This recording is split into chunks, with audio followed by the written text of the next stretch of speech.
जिल्ह्यात पोलीस चौकी इंचार्ज निलेश बिरजावड यांना मुखबिराकडून विश्वसनीय माहिती मिळालेली असून ट्रक क्रमांक MH34 BG 6307 गडचिरोली येथून हैदराबाद येथे बैलांनी भरून जात असताना सिरसी पोलीस चौकी नागपूर येथील इंचार्ज व उपनिरीक्षक खंडेराव बोडगीर यांच्या मार्गदर्शनाखाली नाकेबंदी लावून पहाटे 3 वाजताच्या सुमारास पकडण्यात आले।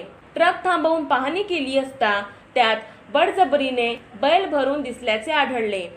पोलिसांनी विचारपूस केली असता सदर ट्रक हा हैदराबाद येथे कत्तलखान्यात जाणार होता याची माहिती आरोपी शाहरुख रहमत पठाण वय अंदाजे 35 वर्षे राहणार मुर्तिजापूर जिल्हा अकोला व शेख इम्रान शेख कुरेशी राहणार गडचांदूर जिल्हा चंद्रपूर यांनी दिली। ट्रक मधून बैल खाली उतरवले असता 22 बैलांमधून 4 बैलांचा गुदमरून मृत्यू झाला असल्याचे दिसले व त्यातील एक बैल गंभीर जखमी झाले आहे।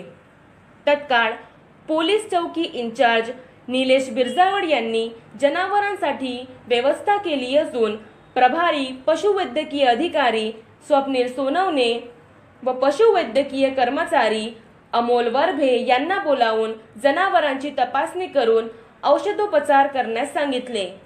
महाराष्ट्र लाईव्ह न्यूज संदीप डेकाटे, तालुका प्रतिनिधी, नागपूर। बनवा व्हिडिओ, पाठवा व्हिडिओ, आम्ही तुमच्या न्याय व हक्कासाठी लढा देऊ। ताज्या बातम्या व घडामोडींसाठी पाहत राहा फक्त महाराष्ट्र लाईव्ह न्यूज। आजच आमच्या चॅनलला सबस्क्राईब करा, शेअर करा, कमेंट करा आणि हो, बेल आयकॉन दाबायला विसरू नका। जय महाराष्ट्र।